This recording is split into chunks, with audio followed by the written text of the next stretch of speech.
Celui qui a de la personnalité reste là où il se trouve avec ce qu'il a. Celui qui se respecte ne va pas habiller les vêtements des autres pour paraître.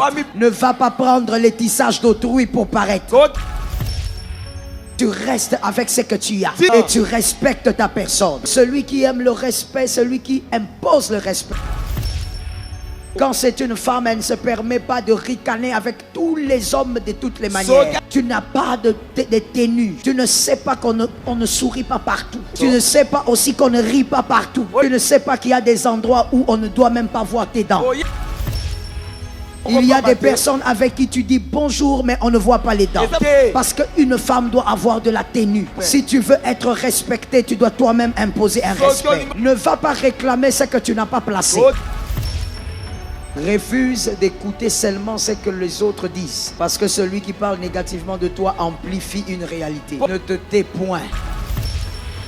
Chaque matin béni, à midi tu te bénis, le soir tu te bénis à chaque instant. Tu dois saisir chaque instant de bénédiction. Parce que tu ne sais pas qui te maudit. Tu ne sais pas qu'est-ce qu'on dit contre toi. Tu ne sais pas ce qu'on raconte contre toi. Tu ne sais pas quelles sont les paroles qui se libèrent contre toi. Lorsque l'on te bénit, tu dois saisir la bénédiction. Toi-même, tu dois bénir ton nom. Tu dois bénir ton corps. Tu dois bénir ta vie. Tu dois bénir ta famille. Tu dois bénir ta santé. Tu dois bénir tes enfants. Tu dois bénir ton argent. Tu dois bénir ton travail. Tu dois bénir tes études. Tu bénis tes diplômes. Tu te bénis. La première chose sur laquelle tu ne peux pas accepter qu'on touche, c'est Jésus. C'est ta foi. La deuxième chose, c'est ta personnalité. On n'accepte pas qu'on touche à sa personnalité. On respecte sa personne et on impose le respect. Imposer le respect, c'est se respecter soi-même. Lorsque tu t'étales partout, n'attends pas que les gens te respectent. Lorsque ton corps devient comme un verre qu'on met sur une vitrine, n'attends pas que les gens te respectent. Lui, le respect, ça se mérite. Tu veux que les hommes te respectent et qu'ils ne touchent pas à ta personnalité. Impose-toi les règles. Tu ne peux pas te faire draguer partout et puis tu veux que les gens te respectent. Tu ne peux pas prendre l'argent de tout le monde et jouer avec l'argent de tout le monde et tu veux que les gens te respectent. Tu ne peux pas t'endetter dans le monde entier et tu attends le respect. Celui qui a de la personnalité reste là où il se trouve avec ce qu'il a. Ainsi, il faut vous concentrer sur vos œuvres. Voilà pourquoi la Bible vous interdit de vous asseoir avec les moqueurs. Ça vous perd le temps. Pendant que tu regardes le travail de l'autre, toi tu ne travailles pas. Comment faire taire les moqueurs? Parce que c'était la deuxième voie qu'il fallait faire taire. Premièrement,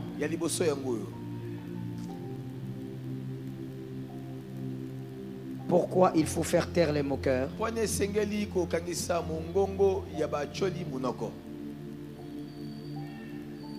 Parce que tout celui qui parle régulièrement négativement de vous,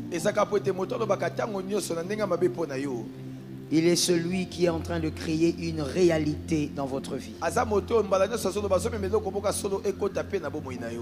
Il crée une réalité. Celui qui est continuellement en train de mal parler, négativement, il est en train de critiquer négativement.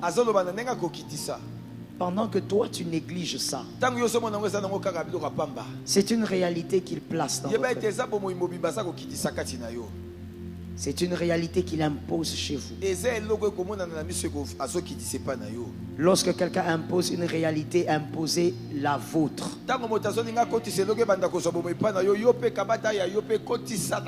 Impose ta réalité parce que c'est ta vie. Quelqu'un m'a dit c'est ma vie. C'est ma vie. Une deuxième personne. C'est ma vie. Une troisième personne. C'est ma vie. Impose ta propre réalité. Ne sois pas seulement en train de dire il n'a aucun effet sur moi. Tu dois toi-même imposer la réalité de ta vie. Quand il y a des gens ou quelqu'un qui est en train de dire que ta réalité est chaotique, déclare que tu as une réalité de puissance. Quand quelqu'un déclare que toi tu as un célibat satanique, toi déclare que tu as un moment d'opportunité dans ta vie. Il faut déclarer ta réalité. Le sens du verset que tu connais depuis l'école du dimanche: la vie et la mort sont au pouvoir de la langue. C'est à toi de créer ta vie. Place ta vie. Refuse d'écouter seulement ce que les autres disent. Parce que celui qui parle négativement de toi amplifie une réalité. Ne te tais point. Parle et déclare autre chose. Voilà pourquoi, quand tu ne peux pas écouter tous ceux qui te critiquent, chaque matin bénis-toi. À midi tu te bénis. Le soir tu te bénis. Tu te bénis à chaque instant. Tu te bénis même quand tu regardes ta télé. Tu prononces des paroles de bénédiction sur ta vie, sur ta maison et sur ta famille. Ainsi, voilà pourquoi, lorsqu'on te bénit, tu dois prendre ça au sérieux. Tu ne dois pas être là comme si tu entends un bon appétit. Lorsqu'on te bénit, tu dois comprendre que c'est une opportunité de création. On est en train de créer une réalité sur toi. Tu dois saisir chaque instant de bénédiction, parce que tu ne sais pas qui te maudit. Tu ne sais pas qu'est-ce qu'on dit contre toi. Tu ne sais pas ce qu'on raconte contre toi. Tu ne sais pas quelles sont les paroles qui se libèrent contre toi. Lorsque l'on te bénit, tu dois saisir la bénédiction. Toi-même, tu dois bénir ton nom. Tu dois bénir ton corps. Tu dois bénir ta vie. Tu dois bénir ta famille. Tu dois bénir ta santé. Tu dois bénir tes enfants. Tu dois bénir ton argent. Tu dois bénir ton travail. Tu dois bénir tes études. Tu bénis tes diplômes. Tu te bénis. Celui qui est distrait donne un amen. Tu dois savoir te bénir. Bénis-toi 3 fois. Je me bénis, j'irai de l'avant, je n'échouerai pas. Mon mariage ne tombera pas. Tu as vu comment certaines personnes ont été distraites? Les gens qui sont habitués à ne pas se bénir mais à écouter. Et les gens aussi qui sont habitués à se focaliser sur les critiques. Au lieu de te focaliser sur les critiques, focalise-toi sur ta bénédiction. Bénis-toi. Sois capable d'ouvrir ta bouche et de déclarer les paroles qu'aucun homme ne va déclarer sur toi. Aucun homme de Dieu ne peut bénir ta vie mieux que toi-même. Sois capable de te bénir. Lève ta main droite et bénis-toi 3 fois. Je bénis mon corps, je ne tomberai jamais malade, je ne serai jamais opéré, je ne serai jamais enterré. Tu dois avoir la capacité de te bénir. Tu dois avoir la capacité de sortir les paroles positives sur ta vie. La deuxième raison pour laquelle il faut taire les langues des moqueurs, parce que ça risque de déséquilibrer la balance de tes pensées. Plus tu entends beaucoup le mal, tu risques de croire en ce mal. Et c'est une erreur. Tu dois garder dans tes pensées la positivité de ta personne. Voilà pourquoi lis la parole de Dieu plus que tu n'écoutes les hommes. Dis ça à ta voisine, à ton voisin. Lis la parole de Dieu plus que écouter les paroles des hommes. Lis la parole de Dieu. La parole de Dieu est remplie de bénédictions sur ta vie. N'écoute pas plus des choses négatives. Ça risque d'influencer tes pensées. Lorsque tu entends de manière répétitive, que tu échoueras. Tu risques de croire que cela arrivera. Tu dois positiver et croire que ta vie, elle est entre les mains de Dieu et tu réussiras. J'étais en train de dire quelque chose que tu n'as pas entendu. Tu dois être capable de croire que ta vie est entre les mains de Dieu. Tu dois être capable de croire que tout ce qui est positif est pour toi. Ainsi, David peut dire, quand je traverse la vallée de l'ombre de la mort, mais il ne termine pas sans dire le bonheur et la grâce. Parce que même si je traverse, je sais qui traverse. La personne qui traverse, c'est celle qui a le bonheur et la grâce. Tu dois toujours associer ta vie au bonheur et à la grâce. Lève ta main droite et bénis-toi 4 fois. Oui, je marcherai dans la grâce, je marcherai dans le bonheur.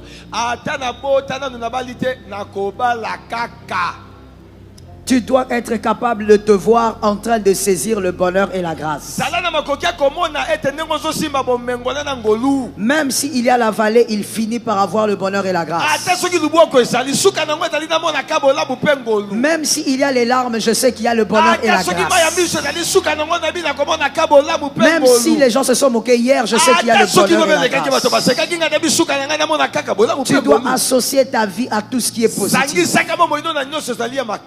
Lorsque tu as un nom qui signifie le mal, tu dois déclarer le nom et déclarer la vie dans le nom. Tu te bénis au nom de Jésus. Et tu dois même avoir la capacité de t'appeler d'un nouveau nom. Le nom de ta destinée. Si malheureusement tu as eu des parents distraits, des parents qui t'ont donné un nom façon qui n'a rien à voir avec ta destinée, et rien à voir avec ton parcours. Des parents qui n'ont pas eu la révélation de savoir quelle est ta destinée. Alors lorsque toi tu as les yeux ouverts, lorsque le voile est déchiré, lorsque tu maîtrises ta destinée, toi-même tu te fais appeler du nom de ta destinée. Quand tu te réveilles le matin, tu t'appelles du nom de ta destinée. Avant de dormir, tu te rappelles que tu es le nom de ta destinée. Tu fais comme David a fait. David parlait à sa propre vie. Il parlait à son âme. Et il disait, je suis celui qui est aimé de Dieu. Il pouvait dire, je ne mourrai pas, je vivrai. Parce qu'il connaissait sa destinée. Il savait qu'il n'est pas mort devant Goliath. Il ne mourra pas devant les hommes. Et David avait eu raison. David n'est pas mort entre les mains d'un homme.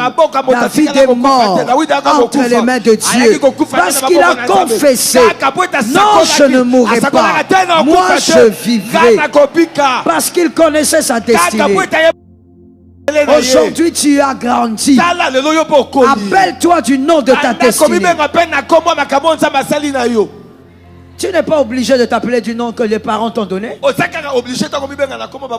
Apprends à t'appeler du nom de ta destinée. Tu as un nom façon qui ne veut rien dire. Tu t'appelles Mimi. Mamie. Ça veut dire quoi? C'est quoi le sens de ce nom? Tu as un nom qui n'a pas de sens, ni de tête, ni de queue. Même quand tu les cherches en d'autres langues, tu ne trouves pas la signification. Donc les parents ont trouvé seulement que c'était mignon. On donne à cet enfant. Même si tu ne peux pas changer dans tes documents, que dans l'atmosphère du ciel, tu changes ton nom. Même si sur le papier ça reste, que dans l'atmosphère du ciel, qu'on t'appelle autrement. Le nom que toi-même tu as compris de ta destinée. Tu as observé depuis ta naissance. Tu as vu que tu es bataillé, mais tu n'es jamais tombé à terre. Tu t'appelles vaillant héros. Et toi-même tu t'appelles comme ça. Moi je suis une vaillante. Parce que tu connais ta destinée. Tu as remarqué que tu as été combattu. Et tu as été harcelé par la mort plusieurs fois, mais la mort ne t'a pas eu. Toi-même tu t'appelles, je suis la vie, je suis la vie, je ne peux pas mourir avant le temps, je suis la vie. Tu dois savoir comment positiver sur toi-même. Lorsqu'on est un enfant de Dieu, on a un parcours.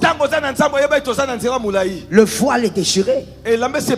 Tu sais qui tu es. Tu n'es pas seulement celui qu'on t'a appelé depuis ta naissance. Tu n'as pas seulement le nom de ton mari si tu es marié, mais tu as le nom de ta destinée. Comme tu appelles Dieu avec les noms du parcours, à moins que tu n'aies pas le nom du parcours de ton Dieu. Mais si tu as vécu avec Dieu, tu ne l'appelleras pas le Dieu d'Abraham, parce que ça c'est Abraham. Tu ne l'appelleras pas le Dieu d'Isaac, parce que ça c'est Isaac. Tu ne diras pas Jéhovah Jireh, parce que ça c'est l'expérience d'Abraham. Toi-même tu auras un nom que tu l'appelles par rapport aux expériences de ta propre destinée. Et comme lui il a un nom, toi aussi tu as un nom. Dans le parcours de votre histoire, toi tu l'appelles, lui aussi t'appelle. Le nom qu'il t'appelle, toi aussi tu le connais. Et tu cites ce nom-là. Il est le Dieu de mes victoires. Je suis celui qui saisit les victoires. Tu dois savoir comment positiver sur ta vie. Comment créer la réalité qui impose la vérité. Regarde ton voisin et dis-lui, vois au-delà du voile. Une deuxième personne. Une troisième personne. Une quatrième personne. Une cinquième personne. Une sixième personne. Et la septième personne. Vois au-delà du voile. Tu dois voir au-delà. Tu ne dois pas seulement être là en train de dire on ne m'aime pas. Et où est le problème si on ne t'aime pas? Qui a dit qu'on est obligé de t'aimer? Qui a dit ça? Il n'y a aucune écriture qui dit que les hommes sont obligés de t'aimer. Si tu as ce verset là, tu me le donnes avant que je quitte le culte. Il n'y a aucune écriture qui dit que les hommes sont obligés de t'aimer. Par contre, l'écriture est en train de parler de ton cœur et non des cœurs des autres. La Bible te dit à toi, aime ton prochain. La Bible parle de ton cœur. La Bible ne se focalise pas sur les autres. On n'a jamais écrit dans la parole organise-toi pour que les gens t'aiment. Pleure quand les gens ne t'aiment pas. Observe, est-ce que les gens t'aiment? Travaille pour que les gens t'aiment. Cette écriture n'est pas là. Alors comme cette écriture n'est pas là, il faut se focaliser sur une écriture. L'écriture majeure sur l'amour. Dis à ton voisin l'écriture majeure. Parle avec autorité, tu es un peu lente. Dis l'écriture majeure. L'écriture majeure sur l'amour, c'est le Jean 3,16. S'il t'a aimé, c'est l'essentiel. S'il t'a aimé, ça suffit. S'il t'a aimé, c'est la majorité. S'il t'a aimé, c'est la plus grande pondération. S'il t'a aimé, c'est suffisant. Pourquoi tu es en train de te focaliser sur ceux qui ne t'aiment pas? Jésus t'aime, c'est suffisant. Alors comme il t'aime déjà, alors toi aime-toi aussi. Bénis ta vie est positive. Vois seulement que ta vie est remplie de la volonté de Dieu. Celui qui dit autre chose, lève-toi contre cette parole. Tu regardes ta famille, tu dis ma famille elle est bénie. Je n'ai pas entendu une personne. Je crois que dans cette salle, il y a plusieurs personnes qui ont un problème avec les familles. Ta famille, c'est ta famille. La famille, elle est sacrée. On ne touche pas à la famille. Même quand il y a des sorciers, elle est sacrée. On ne touche pas à ta famille. C'est un enseignement diabolique que de dire Ma famille est un problème, je dois m'éloigner. Si Dieu savait que ta famille était un problème, il n'allait pas te mettre là. Tu n'es pas plus intelligente que Dieu. Tu n'es pas plus intelligent que Dieu. La famille, elle est sacrée. Dis à 3 personnes, on ne touche pas ma famille. On ne touche pas ma famille. Parlez bien.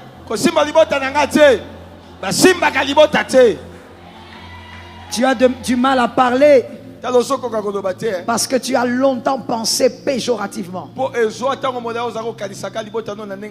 La famille, elle est sacrée. Il y a des choses sur lesquelles on ne touche pas. Il y a 4 choses sur lesquelles on ne touche pas. Dans la vie, une personne équilibrée doit veiller à ce qu'on ne touche pas à ça. Dis à ta voisine, à ton voisin, il s'agit de 4 choses. Il s'agit de 4 choses. La première, c'est ta foi. Dans ta foi, il y a ton Dieu. On ne touche pas à ton Dieu. On touche à ton Dieu, la bagarre peut sortir. On ne touche pas à Dieu. On ne touche pas à ton Dieu. C'est ton Dieu qui t'a permis de vivre ce matin. C'est ton Dieu qui t'a permis de respirer. C'est ton Dieu qui t'a permis d'avoir la force que tu as. On ne touche pas à Jésus. Jésus, on ne touche pas. Si on touche à Jésus là où tu n'es pas, là ce n'est pas un problème. Si on touche à Jésus là où tu es, là la bagarre peut sortir. Je reprends ça pour celui qui est distrait. Si on touche à Jésus, là où toi tu es, mais peut-être que tu es façon, alors je change la phrase. Si on touche à Jésus, là où moi je suis, même la bagarre peut sortir. On ne touche pas à Jésus. Jésus est sacré. Jésus est sacré. Jésus est sacré. Jésus est sacré. Comme l'apôtre Pierre, on ne va pas laisser Jésus se battre seulement pour lui-même. On va sortir l'épée. On ne touche pas à Jésus. Lorsque les hommes ont été ingrats, Jésus était fidèle. Lorsque les hommes ont été infidèles, Jésus est resté fidèle. Lorsque les hommes ont abandonné, Jésus est resté. Lorsque les hommes ont renié, Jésus est resté. Lorsque les hommes ont enterré, Jésus est resté. Lorsque les hommes ont repoussé, Jésus est resté. On ne touche pas à Jésus. Jésus est sacré. Prive-moi l'argent, ne me prive pas de Jésus. On ne touche pas à Jésus. La réputation de Jésus est plus précieuse que ta réputation. Je répète pour le distrait qui est là. La réputation de Jésus est plus sacrée que ta réputation. Si ta réputation est salie, ce n'est pas un problème. Jésus va la nettoyer. On ne touche pas à la réputation de Jésus. Toi, tu ne peux pas être là en face de quelqu'un qui raconte des âneries. Il est en face de toi à 0 mètre. Et il est en train de te dire des conneries sur Jésus. Toi, tu es là, tu regardes. Tu es de la race des gens qui ont connu Jésus il y a 1 année. Ceux qui ont connu Jésus ne peuvent pas rester là. Quelque chose va se passer là-bas. On ne touche pas à Jésus. Jésus est sacré. Jésus est celui qui a tout fait. La première chose sur laquelle tu ne peux pas accepter qu'on touche, c'est Jésus. C'est ta foi. La deuxième chose, c'est ta personnalité. On n'accepte pas qu'on touche à sa personnalité. On respecte sa personne et on impose le respect. Imposer le respect, c'est se respecter soi-même. Lorsque tu t'étales partout, n'attends pas que les gens te respectent. Lorsque ton corps devient comme un verre qu'on met sur une vitrine, n'attends pas que les gens te respectent. Regarde le voisin, la voisine, dis-lui, le respect, ça se mérite. Le respect, ça se mérite. Une deuxième personne. Le respect, ça se mérite. Une troisième personne. Le respect, tu dois mériter ça. Tu veux que les hommes te respectent et qu'ils ne touchent pas à ta personnalité. Impose-toi le respect. Tu ne peux pas te faire draguer partout et puis tu veux que les gens te respectent. Tu ne peux pas prendre l'argent de tout le monde et jouer avec l'argent de tout le monde et tu veux que les gens te respectent. Tu ne peux pas t'endetter dans le monde entier et tu attends le respect. Celui qui a de la personnalité reste là où il se trouve avec ce qu'il a. Donne-toi amen normal. Amen, amen, amen, amen. Celui qui se respecte ne va pas habiller les vêtements des autres pour paraître. Ne va pas prendre les tissages d'autrui pour paraître. Tu restes avec ce que tu as. Et tu respectes ta personne. Celui qui aime le respect, celui qui impose le respect. Quand c'est une femme, elle ne se permet pas de ricaner avec tous les hommes de toutes les manières. Tu n'as pas de tenue. Tu ne sais pas qu'on ne sourit pas partout. Tu ne sais pas aussi qu'on ne rit pas partout. Tu ne sais pas qu'il y a des endroits où on ne doit même pas voir tes dents. Il y a des personnes avec qui tu dis bonjour mais on ne voit pas les dents. Parce qu'une femme doit avoir de la tenue. Si tu veux être respecté, tu dois toi-même imposer un respect. Ne va pas réclamer ce que tu n'as pas placé. Répète ça à 3 personnes. Ne va pas réclamer ce que toi-même tu n'as pas placé. Tu as été distrait, tu n'as pas suivi. Répète ça à 3 personnes. Ne va pas réclamer ce que toi-même tu n'as pas placé. Ne va pas réclamer ce que toi-même tu n'as pas placé. Ceux qui sont au-dessus, j'ai dit dites ça à 3 personnes. J'ai déjà dit, vous êtes dans le culte. Faites le culte. Ne va pas réclamer ce que tu n'as pas placé. Ce que tu n'as pas placé, tu ne le réclames pas. C'est comme avec les enfants. L'éducation que tu n'as pas placée, ne va pas réclamer. Ne va pas dire à ta fille, à ton fils aujourd'hui, pourquoi tu es impoli alors que toi, tu as toujours été impoli devant lui, face à son père.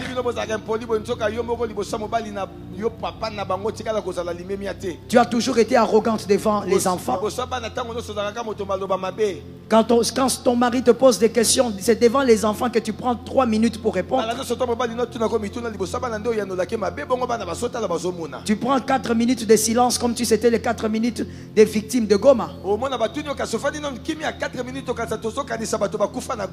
Pendant que le papa de ses enfants te pose la question, toi tu prends d'abord 4 minutes de réflexion avant de parler. Tu es en train de bouder, tu es en train de manifester l'arrogance. Mais quand tu faisais ça, ta fille de 3 ans était là. Tu crois qu'à 3 ans les enfants ne voient rien? Moi j'ai déjà fait la cure d'âme des garçons qui ont dit j'avais vu, j'avais 5 ans. J'avais vu, j'avais 4 ans. Toi tu ne sais pas que l'enfant de 4 ans voit. Toi tu ne sais pas que l'impolitesse que la fille qui est à côté de toi a aujourd'hui. C'est parce que toi la maman, quand elle était petite, tu ne savais pas parler à son père.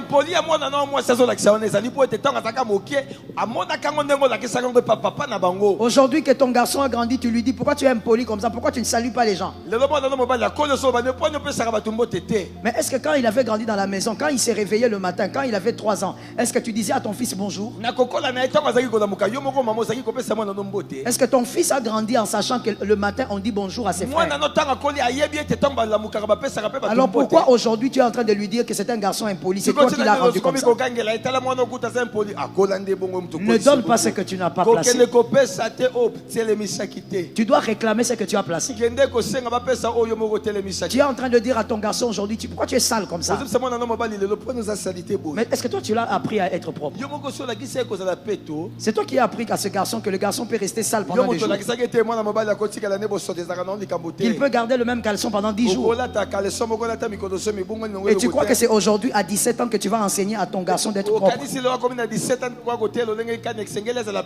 C'est aujourd'hui que tu te plains de ta fille, tu dis mais une fille n'est pas sale comme ça. Ouais, c'est la fameuse phrase des mères. Une fille n'est pas sale comme ça. Mais quand elle était petite, qu'est-ce que tu lui avais appris? C'est à l'âge de 6 ans, de 7 ans qu'on apprend à un enfant comment faire son lit. Tu l'apprends comment on fait les draps, tu l'apprends comment on met la couette. À 6 ans, garçon comme fille. Comme ça, aujourd'hui, s'il a un lit, il sait comment faire un lit. Il sait comment on met les draps, il sait comment on met la couette. Il sait comment on met les oreillers. Il sait comment, s'il y a 2 draps, comment on met 2 draps. C'est à l'âge de 6-7 ans. Toi, c'est aujourd'hui quand la fille, elle a déjà ses menstrues. Que toi, tu veux dire à ta fille, toi, tu ne sais pas faire les lits.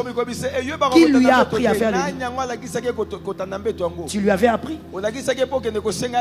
Ce que tu n'as pas appris, ne réclame pas. La politesse, on apprend et ensuite on réclame. L'ordre, on apprend, ensuite on réclame. Toi, quand tes enfants viennent de l'école, tout petit, parce que tout commence là-bas. La Bible parle de l'enfant quand il est petit. Oui, il ne s'agit pas que de la parole de Dieu, il s'agit de toutes les vertus. Que quelqu'un lève sa main droite et dise au nom de Jésus. Au nom de Jésus. Esprit de sorcellerie, je te ligote par l'autorité, par la puissance et par la force. Au nom de Jésus. Lorsque l'enfant est tout petit, c'est là que quand l'enfant revient de l'école, je vous vois très souvent, des fois, à certains moments, vous courez aller chercher les enfants à l'école. C'est très bien. Maintenant, quand il arrive à la maison, c'est quoi le réflexe de ton enfant? Parce qu'il est déjà à la maternelle, donc à cet âge-là déjà, il commence à recevoir ce que tu vas réclamer. C'est là, à 4 ans, à 3 ans. Ce n'est pas à 10 ans que tu vas commencer à réclamer. Et comme toutes les femmes africaines, ou on va dire la majorité, pas toutes, comme la majorité des femmes africaines, à un certain âge, 9 ans, 8 ans, quand tu ne vois pas ce que tu cherches, tu commences à taper. Tu tapes. Et finalement, tu nous fais sortir, tu nous amènes à l'église des jeunes qui sont insensibles. Parce qu'il a grandi avec les insultes et la baston. Ce qui fait que quand je dis à cette fille, ne vis pas comme ça, parce que tu vas échouer, elle n'entend pas. Elle est insensible. Parce qu'elle a grandi avec la baston. Elle a grandi avec des parents qui l'insultaient. Elle a grandi avec des parents qui la diminuaient. Mais pourquoi toi tu as fait toutes ces 3 choses? Parce qu'à 10 ans tu as remarqué que ce que tu cherches, l'enfant ne donne pas. Tu envoies l'enfant faire la vaisselle, l'enfant boude. Tu l'appelles, tu tapes, tu bats. Alors que ça, ce n'est pas l'éducation. Ça, c'est dresser. Alors qu'une personne ne se dresse pas. Une personne s'éduque. Et c'est quand il est petit. C'est pas quand il a grandi. Et quand je dis grandi, je commence déjà à partir de 10 ans. Quand ton enfant, je disais, vient de l'école, il entre dans la maison. Où est-ce qu'il laisse ses chaussures?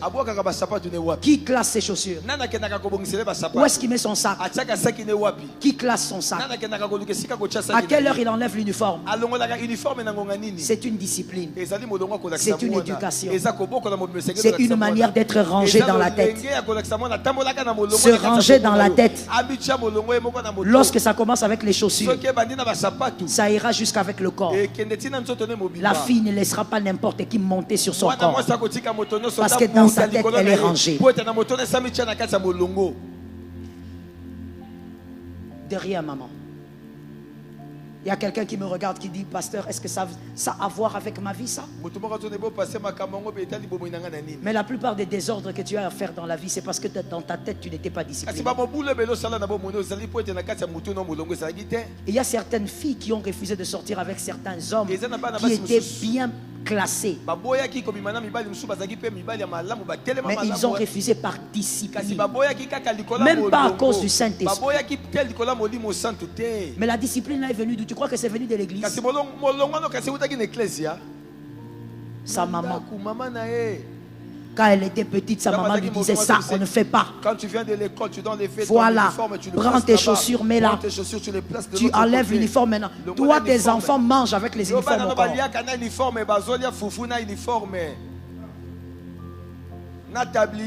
Il y a quelqu'un qui se rappelle? Il y a quelqu'un qui se rappelle? Il y a des gens qui ne sont pas hypocrites qui se rappellent. Il y a aussi des mères qui se rappellent que c'est ce qu'elles font après le culte ici. Ce qu'on ne comprend pas, de rien ma fille, ce qu'on ne comprend pas c'est que c'est là que provient beaucoup de problèmes. Là, dans des choses banales, tu dis, oh,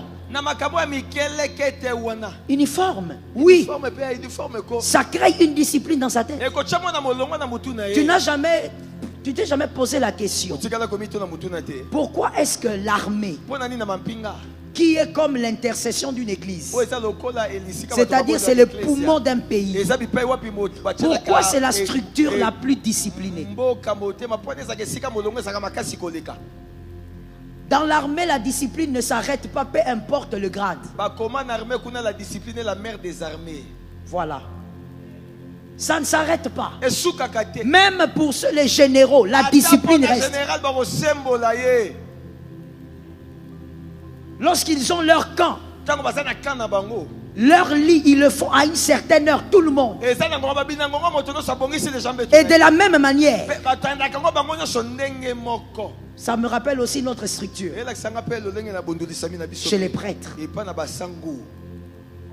Regardez les enfants qui ont étudié chez les prêtres, comment ils sont ordonnés. Parce que toutes les personnes intelligentes du monde, je ne parle pas d'abord du Saint-Esprit. Parce que, comme je le dis, la foi, c'est aussi l'intelligence. Toutes les personnes intelligentes du monde ont compris. Tu ne peux pas réussir, même si tu as les gris-gris, même si tu as Dieu, sans discipline, tu ne réussiras pas. Les fétiches, hein, quand quelqu'un va chercher Moïse, tu as déjà réfléchi pourquoi le diable dit à quelqu'un chaque 2 heures du matin va coucher avec le cadavre? Pourquoi on lui dit pas facilement? Pourquoi on lui impose des heures et des choses à faire et on lui dit même ce qui est salité au beli liboma? Ça veut dire quoi? La vérité, merci maman. La vérité, on veut seulement le dire. Discipline. Au salité au beli liboma. Mais qu'est-ce qu'on lui apprend? C'est réglé. Même le diable sait, puisque les fonctionnements de la réussite ont été placés par Dieu. On ne peut pas réussir sans discipline. Tu as une vie façon, désordonnée. Olingi osali, olingi quand tu veux, tu fais. Quand tu ne veux pas, tu ne fais pas. Je vais bien, je fais. Je me sens pas bien, je fais pas.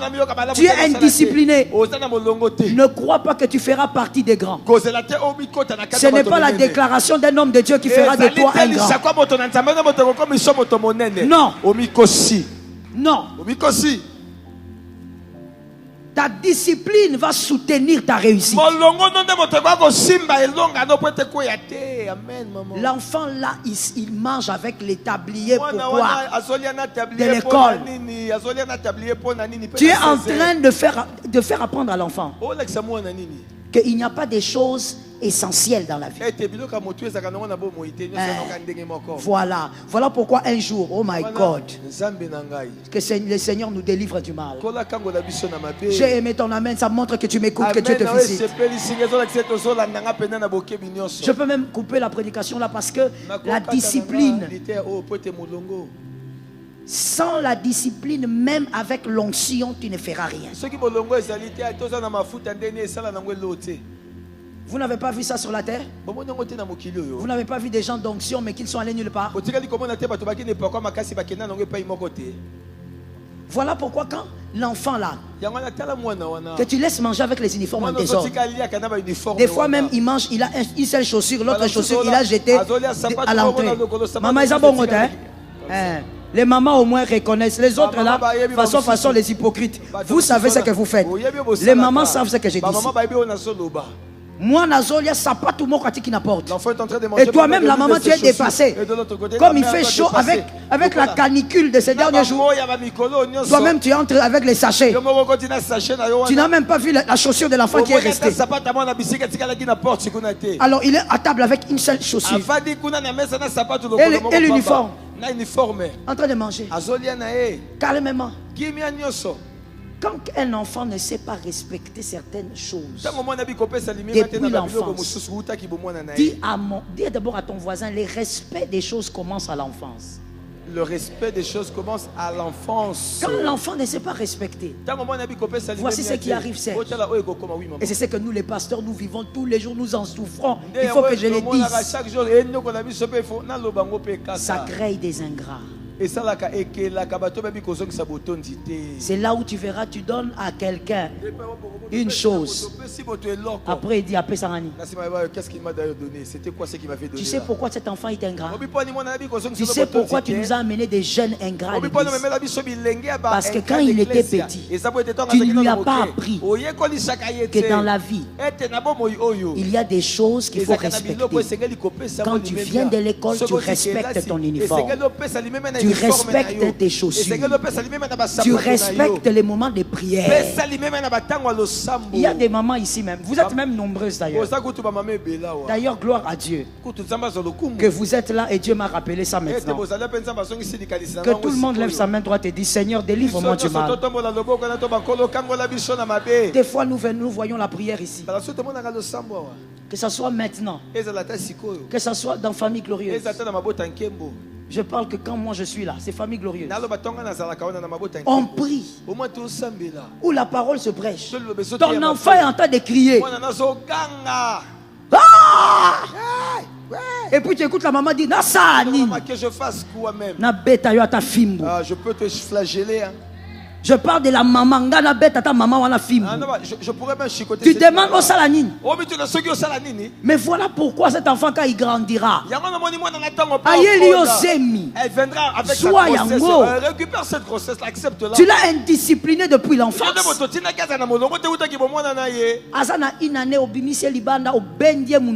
a un an, tire-la dehors là-bas. Tu te tais à l'église. À l'église, on ne parle pas. Beta na yo maboko nzama sunga yo. Ba hypocrite wana ba beta maboko te. Est-ce que c'est et puis tellement que yo moko kola bongo yango zotuna bongo to sani baza bana. Tu vas grandir si tu te poses la question. Parce que yo moko qu'est-ce que je fais si tu es des enfants? C'est parce que toi-même tu étais déjà. C'est comme ça que tu te demandes alors on fait quoi? C'est un bébé non? Donc qui t'a dit? C'est comme j'avais dit ici. Qui t'a dit que le slogan là qu'on dit, oh, comment on dit ça encore en lingala? Les assiettes doivent se casser, quelque chose comme ça. Donc toi tu mets au monde pour que les assiettes se cassent. Que les verres se cassent. Fais sur toi sorcellerie. C'est la sorcellerie. Moi je ne mets pas au monde mes enfants pour qu'ils me cassent les verres. J'ai besoin de... J'ai dépensé de l'argent. Tu casses les verres, tu as quelque chose.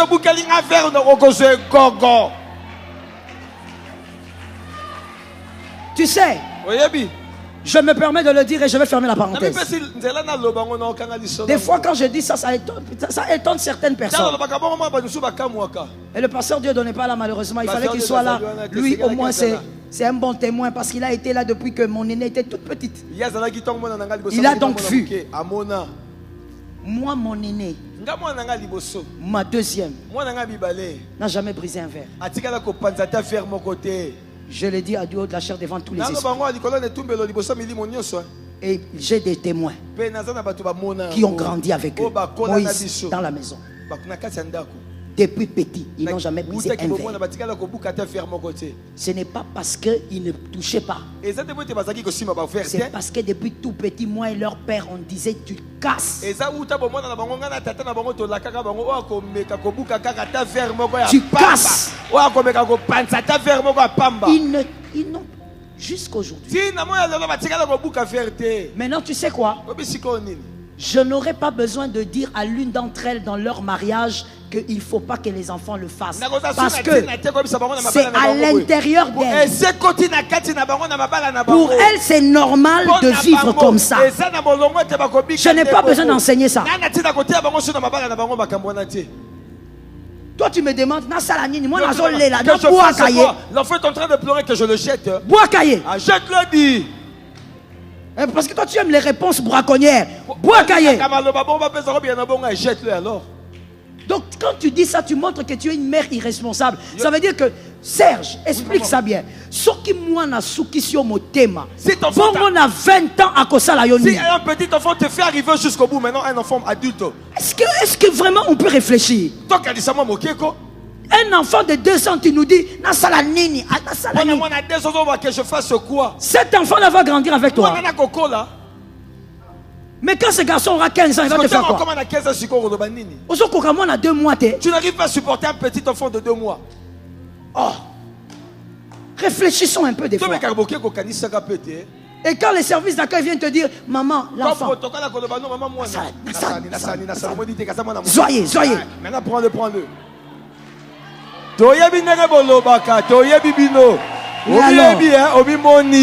Toi, tu crois que je ne sais pas? Je parle aux femmes là-bas aussi. Je sais. Je sais, non? Qui t'a dit que c'est normal?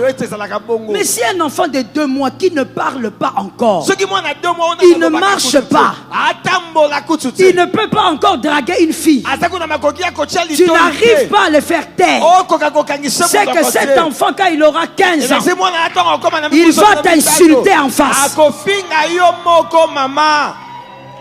Tu ne sauras pas maîtriser la bouche de cet enfant. Un enfant, on lui dit. C'est comme ça qu'à l'école, il y a des parents ici, vous avez toujours les rapports des enfants.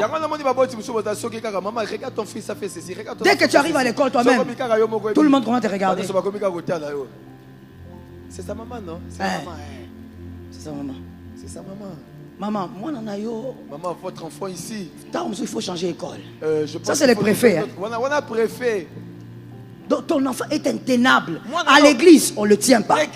À l'école, on ne le tient pas. Mais qu'est-ce qu'il va devenir dans 20 ans?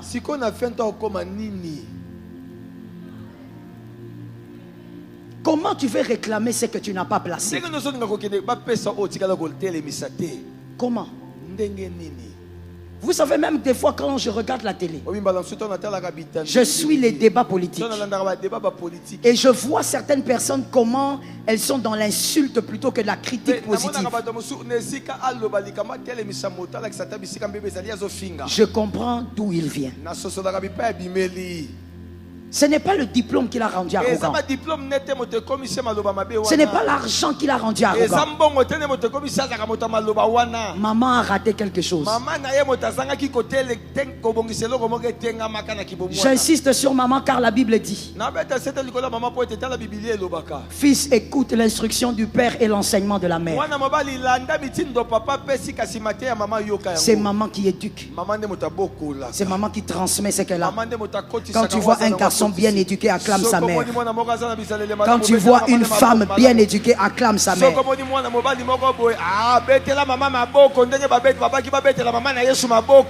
Est-ce que quelqu'un entend? Amen. Tu ne peux pas être à l'aise. Ta maison est la maison où l'Éternel va créer des héros.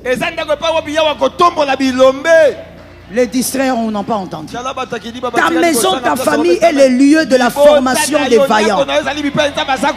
Tu ne peux pas toi-même détruire les vaillants que Dieu te donne. Vous savez, moi, lorsque d'abord, je n'allais pas, quand j'étais bébé, on ne m'amenait pas au kilo. Parce que j'ai tapé les bébés là-bas. Ceux qui ont qui n'a suspendre. Ne ris pas, je vais te sortir de la salle. Hein. Moi, j'étais un bébé tellement bourreau. Il y a même des gens, selon évidemment l'histoire racontée, Il y a des personnes qui ne croyaient pas que j'allais marcher tôt. Et j'ai marché à 8 mois. Oui. Et maintenant, quand on m'a amené au kilo, quand j'arrive là-bas, je commence à taper les autres enfants parce qu'on a le même âge, mais ils sont un peu kirikou. Alors, ce qui faisait que quand ma mère dit, quand elle arrivait, toutes les mamans disaient, ah maman, tu es venu encore avec ton enfant. Garde un peu l'enfant là-bas. Maman se sentait tellement fatiguée avec ça. Elle a arrêté d'aller. Elle a dit de toute manière, elle est en bonne santé. On va.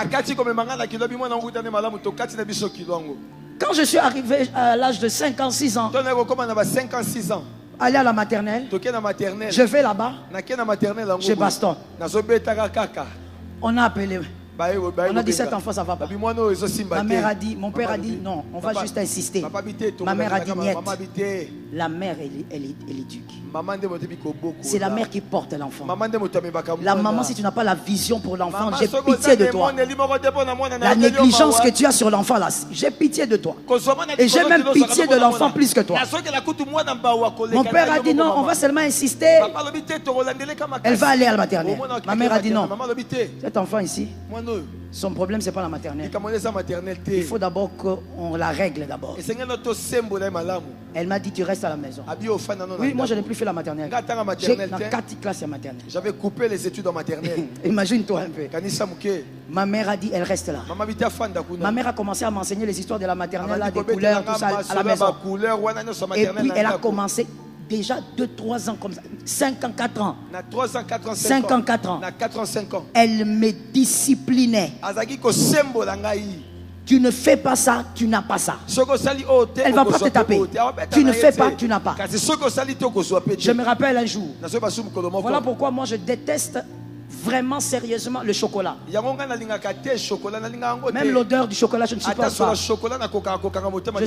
Je suis allergique à l'odeur du chocolat.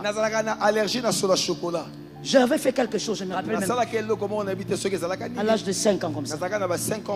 Non, j'étais allé dans le magasin de la maison, qu'on fermait, mais les jours là c'était un peu ouvert. Je suis entré alors qu'on ne mangeait que les goûter le week-end. Je suis allé entrer, j'ai mangé les chocolats. Je sors là-bas, tu vois que l'enfant est l'enfant. Je sors là-bas avec les chocolats. Ma mère, elle vient. Elle regarde, elle me demande qui a pris le chocolat. Pas moi, maman, c'est pas moi, c'est pas moi. Elle me regarde. Elle m'appelait Mukumbi. Elle dit Mukumbi vient. Qui a pris les chocolats?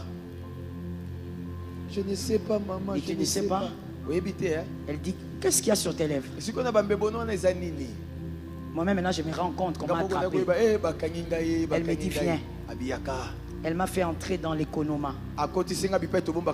Je n'oublierai pas. Elle a fermé. Elle a sorti les chocolats. Elle a dit tu finis ça.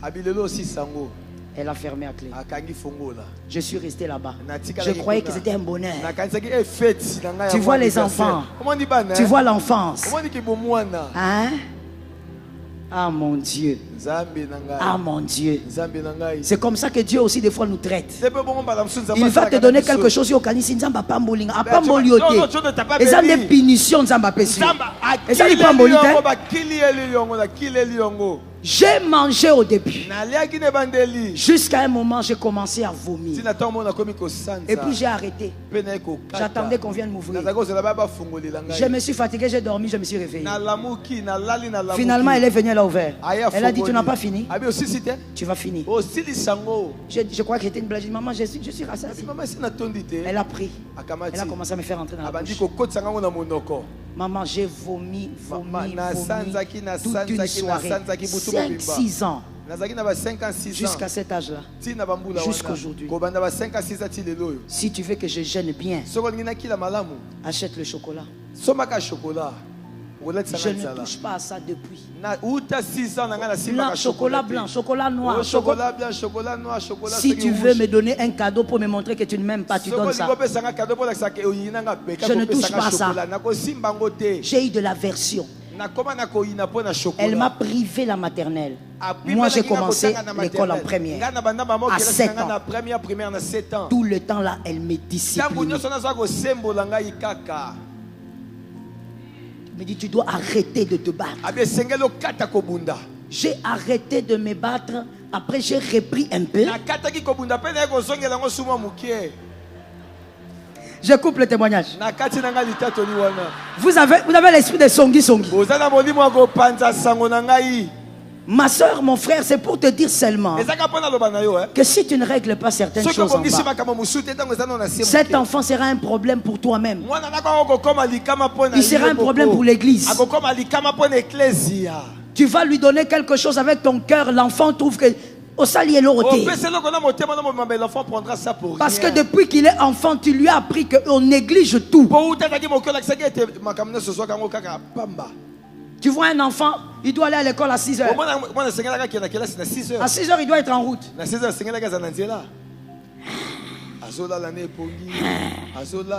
Et toi, la maman, tu viens. Je ne veux pas te réveiller. Réveille-toi, non?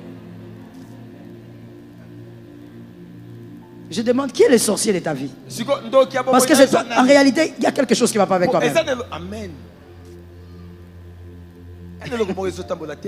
Il y a des personnes ici en train de rire parce qu'elles se souviennent. Tu t'es souvenu? Non, tu es là. Tu attends que l'enfant fasse des choses par lui-même. Tu es en train de créer un monstre. Surtout les garçons. C'est à toi de commencer à les discipliner. C'est à toi de lui apprendre comment on fait les choses. Un garçon de 13 ans ne peut pas sentir mauvais. Un garçon de 10 ans ne peut pas sentir mauvais. Je ferme la parenthèse en posant la question. Les mamans des garçons. Vous qui avez eu des garçons. Je demande, ton garçon à quel âge? Est-ce que tu lui as déjà appris comment il faut se raser les aisselles et puis toutes les parties visitables?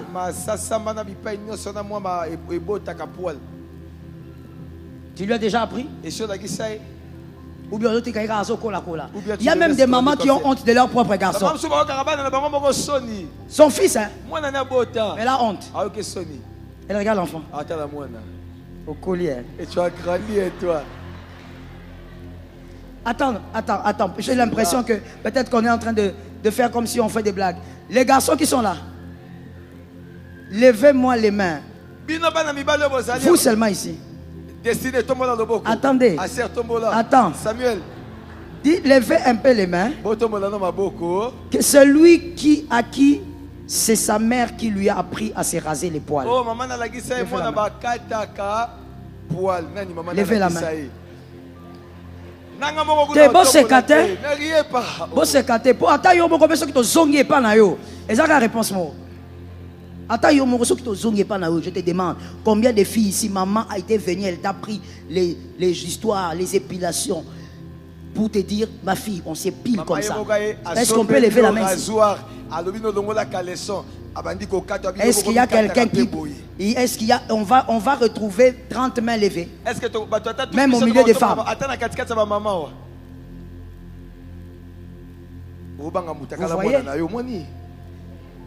Vous voyez ce que ça fait. Le type de résultats que ça donne. Les résultats, c'est que les gens apprennent ça en route, dans la rue. Résultat, c'est qu'il y a même des garçons qui sont ici et ailleurs qui ne se rasent pas les aisselles. Parce qu'on ne lui a pas dit. On ne lui a jamais dit que le garçon doit faire ça. Alors que tout ça révèle une discipline. La parenthèse est en train d'être fermée par une question. Là maintenant tu vas quand même lever la main. Évidemment si tu affirmes.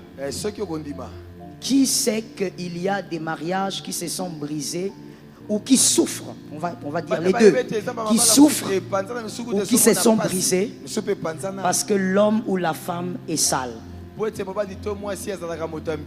Qui a déjà entendu même parler? C'est de ça que je parle. Vous voyez, c'est la majorité. C'est pour te dire que tu vois ce qu'on vient de parler. On peut rire. On peut trouver ça simple. Mais c'est dans les choses simples que les choses se détruisent. Impose la discipline. Est-ce que quelqu'un m'a entendu? Amen. Impose la discipline. Refuse que certaines choses arrivent sans que toi tu ne gères.